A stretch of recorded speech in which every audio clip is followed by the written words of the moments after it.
एक मुलाकात ऐसी शख्सियतों के साथ जिन्होंने दिया है अपने जीवन को एक नया मुकाम। रूबरू कराएंगे ऐसी कुछ हस्तियों के साथ एक खास शख्सियत के साथ मुलाकात जयदेव पटेल के साथ नंबर 1 इंडिया न्यूज पर। नमस्कार व्यूअर्स, मैं हूं जयदेव पटेल और आप देख रहे हैं नंबर 1 इंडिया न्यूज। आपका एक बार फिर स्वागत है एक खास शख्सियत के साथ मुलाकात प्रोग्राम में। आज हमारे साथ खास मेहमान है दिल्ली के पूर्व मुख्य सचिव उमेश सहगल। उमेश जी, आपका बहुत बहुत स्वागत है आज हमारे प्रोग्राम में।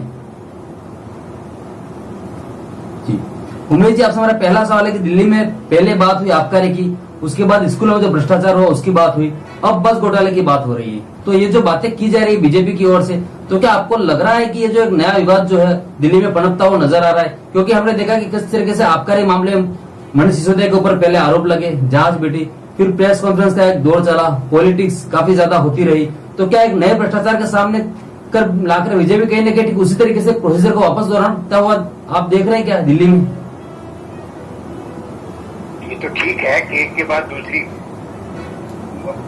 कंप्लेंट आ रही है और एक के बाद दूसरा इंक्वायरीज ऑर्डर हो रही है, इसमें कोई जॉब नहीं है। जैसे पहले एक्साइज वाली आई, एक्साइज की तो गवर्नमेंट ने मांग ली और विड्रॉ कर दी एक्साइज जी। अब उसकी अभी सब पे इंक्वायरी चल रही है, तो ये पता नहीं है कि रिस्पॉन्सिबिलिटी किसकी है। वो तो जब भी इंक्वायरीज कंप्लीट होगी फिर होगा। फिर उसके बाद जो आप दूसरा कुछ आपने बताया वो भी अभी इंक्वायरी चल रही है। तीसरा जो लेटेस्ट आया है ये 1000 लोकसोर बसेस का है और उसकी मेंटेनेंस का है, तो ये लेटेस्ट है। इसमें भी अभी सीबीआई इंक्वायरी ऑर्डर हुई है। अभी कोई फाइनल फैसला नहीं हुआ कि कौन रिस्पॉन्सिबल है कौन नहीं रिस्पॉन्सिबल। और आपने कहा बीजेपी, ये जब इंक्वायरीज ऑर्डर होती हैं तो ये बीजेपी के थ्रू नहीं होती। बीजेपी के कोई मतलब कंप्लेंट कर रहा हो अंडर दी लॉ कोई बात नहीं है कि एक पॉलिटिकल पार्टी के एमएलए या कोई कंप्लेंट नहीं कर सकते, जरूर कर सकते हैं। और आप देखिए अगर एनजी के अगेंस्ट कंप्लेंट की तो इनके एमएलए नहीं की थी। तो ये एक दो पार्टीज के बीच में इसको तो बना दिया है पॉलिटिकल इशू। एक्चुअली तो इशू है कि करप्शन है कि नहीं है। अगर करप्शन है तो मामला बहुत ज्यादा सीरियस है, और अगर करप्शन नहीं है तो ये फैसला हो जाना चाहिए है किसी प्रॉपर कोर्ट ऑफ लॉ का, किसी प्रॉपर इन्वेस्टिगेटिंग एजेंसी का, कि हाँ थोड़ी बहुत गलती जरूर हुई बट इसमें करप्शन नहीं है, या कोई भी गलती नहीं हुई। क्योंकि गलती तो हुई होगी, क्योंकि सारा ब्यूरोक्रेट्स ने, चीफ सेक्रेटरी वगैरह ने इस पे इंक्वायरी की है। आज की ट्रांसपोर्ट वाले केस में एक मिस्टर पुराने बड़े सीनियर IAS ऑफिसर हैं मिस्टर अग्रवाल, जिनकी दिल्ली कार्डर के नहीं है, जो बाहर के हैं, उन्होंने इंडिपेंडेंट इंक्वायरी की है। उन्होंने पाया कि इसमें कुछ इरेगुलरिटीज है। वो इरेगुलरिटीज करप्शन है कि नहीं है ये तो एक क्रिमिनल इन्वेस्टिगेशन ही बता सकती है। और मेरा अपना ख्याल है कि लेफ्टिनेंट गवर्नर काफी जस्टिफाइड थे। कोई ऐसे पेपर्स को दबा के रखना नहीं चाहिए अनलेस उनका अपना ही कोई इंटरेस्ट हो।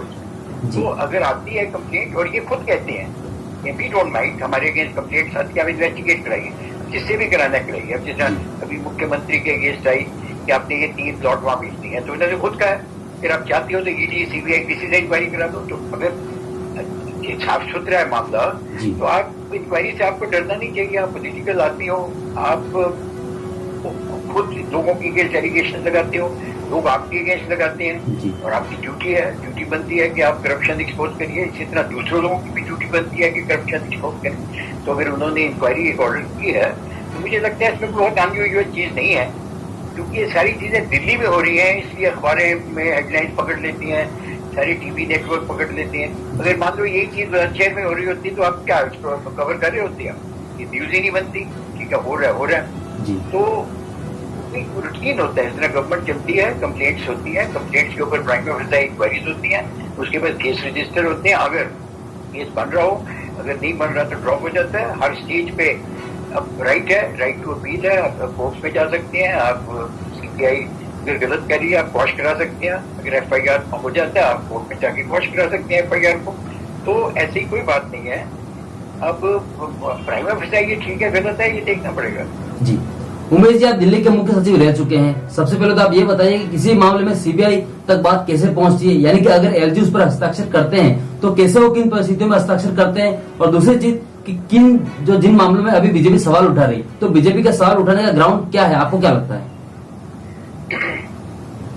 नहीं, बीजेपी सवाल उठा रही है ये मैं इस चीज को मानता नहीं हूँ, क्योंकि जो एक्साइज पॉलिसी थी उसमें कंप्लेंट कहीं से भी आई हो जो लेफ्टिनेंट गवर्नर के पास आया वो चीफ सेक्रेटरी की रिपोर्ट आई थी। जी। तो चीफ सेक्रेटरी की रिपोर्ट पे एसजी ने एक्ट किया, बीजेपी या किसी पॉलिटिकल पार्टी की रिपोर्ट में नहीं किया। पॉलिटिकल पार्टी की रिपोर्ट तो आपको एक ब्रश के साथ देखनी चाहिए, वो तो एक प्रेजुडिस के साथ आएगी। मगर अगर चीफ सेक्रेटरी स्टेट का जो हाईएस्ट ब्यूरोक्रेट है, जिसने सबसे इंक्वायरी करके, और उनकी सेंस ऑफ रिस्पॉन्सिबिलिटी है, सबसे इम्पोर्टेंट चीज जो ये है ना कि अगर आप गलत कर देते हैं तो आपके अगेंस्ट भी एक्शन हो सकता है। तो जबकि एमएलए के अगेंस्ट क्या एक्शन ले लेंगे आप? तो एमएलए तो बिना रिस्पॉन्सिबिलिटी के बोल देगा, उसके पास पेपर्स भी नहीं है, फाइलें भी नहीं है। चीफ सेक्रेटरी या कोई सेक्रेटरी एक रिपोर्ट देता है तो सारी फाइलें देख के अपने लोअर जो ऑफिसर्स हैं सबको पूछ के, और उसका एक्सपीरियंस है 30-40 साल 30-35 साल का, अपने एक्सपीरियंस के बेसिस पे वो ये बताता है कि ये इरेगुलरिटी है और इस इरेगुलरिटी में करप्शन भी हो सकती है। कोई भी नहीं कह सकता कि इसमें करप्शन है, इसमें करप्शन भी हो सकती है। तो आप इसकी जांच कराइए। आपको राज्यपाल ने जांच ऑर्डर कर दी, इतनी कोई रिमार्केबल चीज नहीं है ये। जी उमेश जी, एक आरोप बार बार आम आदमी पार्टी की तरफ से लगाया जाता रहा है कि किसी भी तरीके की जांच बैठे तो सीधे तौर पर यह कहा जाता है कि काम रोकने की कोशिश है, किसी भी तरीके की जांच बैठे तो मशीनरी का इस्तेमाल किया जा रहा है। ये आरोप कब तक लगते रहेंगे? कोई आप रोक सकते हैं? जो आरोप लगाने वाले हैं इनको आप रोक नहीं सकते हैं। पॉलिटिकल पार्टी है, उनका राइट है आरोप लगाना, और वो तो लगाएंगे। पॉलिटिकल के हमारे अगेंस्ट पॉलिटिकल चीज हो रही है, वो तो जस्टिफाइड है। वो मैं तो नहीं कहता वो अनजस्टिफाइड है, बट पॉइंट ये कि जो भी कुछ होता है सभी के ऊपर जो शुरू हो जाते हैं। 3 महीने लोग जेल में बैठे हैं, उसमें भी कहती है जो झूठा केस है। अरे भैया कितनी दफा ये कोर्ट में गया, कोर्ट ने इन्होंने रिमांड किया, तब तो आपको कंसीड करना चाहिए ना कि कम से कम प्राइम ऑफिसर केस है, चार्ज भी फ्रेम हो जाता है, फिर भी आप कहते हैं कि झूठा है। तो झूठा तो है, जब आपकी कन्विक्शन भी हो जाएगी आप अपील कर सकते हैं। तो कब तक चलता रहेगा ये ड्रामा? तो पॉइंट इज कि जब स्पेशली आम आदमी पार्टी, जिनका अपना एक कहते थे कि हमारा अपना लोकपाल होगा, ये लोकायुक्त होगा, ये अपना होगा, इंटरनल होगा, तो होता भी था, इनका मेरे खिलाफ नहीं है। ऐसी पार्टी जो कि अपने आप को दूसरों के अगेंस्ट कंप्लेंट लगाती थी कि इनके लोग जेल में हैं, इनके अगेंस्ट मुकदमे चल रहे हैं, इनकी भी केसेस रजिस्टर्ड हैं, इनको एमएलए नहीं बनना चाहिए। तो अगर आपके किसी एमएलए के अगेंस्ट या मिनिस्टर के अगेंस्ट रजिस्टर्ड है केसेस, तो आपके पास भी वही क्राइटेरिया लगना चाहिए ना। अब मैं पॉलिटिकल फिगर नहीं हूँ, मैं पॉलिटिकल उस पर नहीं बोल सकता हूँ, बट मैं इतना जरूर कह सकता हूँ कि इनका हक है। उमेश जी, आपसे मेरा क्लोजिंग क्वेश्चन है कि दिल्ली में ऐसी कोई सरकार नहीं रही जो भ्रष्टाचार के आरोपों से ना जूझी हो। इससे पहले शीला दीक्षित सत्ता में थी तो उन पर भी आरोप लगते थे, तो ये जो मौजूदा सरकार पर जो आरोप लग रहे हैं, आपको लगता है कि इस पर पॉलिटिकल जवाब देना ठीक है, या ऑन ग्राउंड कानूनी इस पर लड़ाई लड़ते हुए अपने आरोपों को दाग को धोना जरूरी है? आपको क्या लगता है, क्या करना चाहिए? देखिए, ये स्टेटमेंट गलत है कि जितनी भी दिल्ली में सरकारें रही हैं तो उनके पास करप्शन कंप्लेंट लगती रही हैं। ठीक है, शीला दीक्षित की कंप्लेंट अगर लगती थी तो वो यही यूज लेते थे। केजरीवाल ने एक पोथा निकाला था कि हम ये इतने केसेस हैं इनके खिलाफ, तो जब वो खुद चीफ मिनिस्टर बन गए तो क्या किया उन केसेस का? कुछ भी नहीं किया।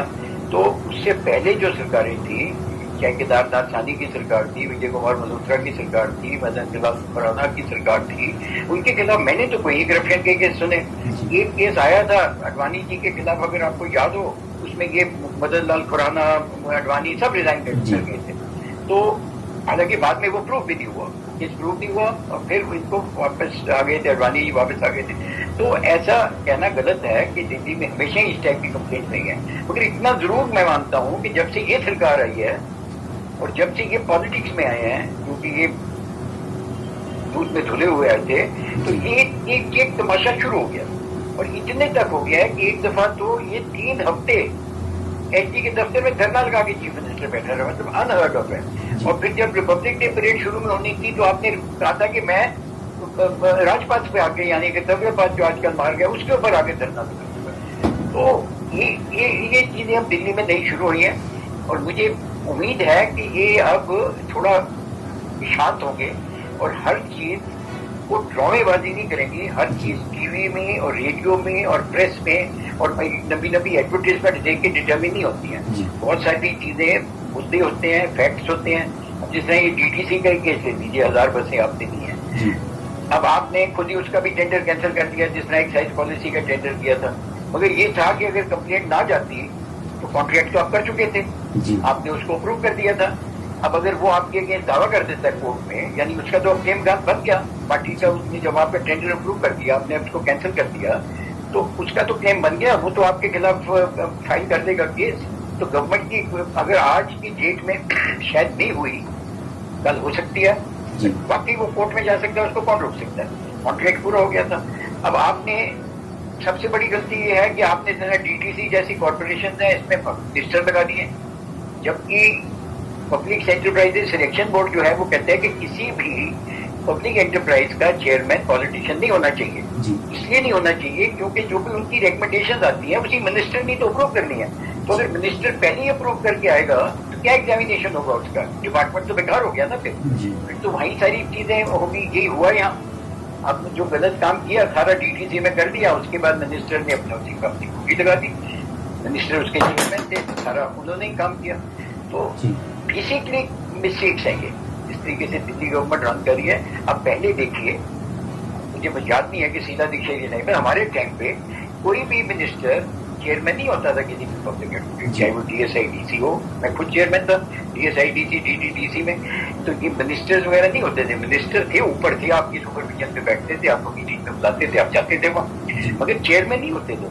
तो ये बेसिकली कुछ ऐसी चीजें हैं जो कि रिव्यू करनी चाहिए, और अच्छा है कि ये चीजें निकल रही हैं बाहर, क्योंकि ये रिव्यू होंगी और ये कैपिटल ऑफ द कंट्री में हो रहा है, इसलिए जो भी यहाँ रिव्यू होगा उसका असर सारी कंट्री में पड़ेगा क्या।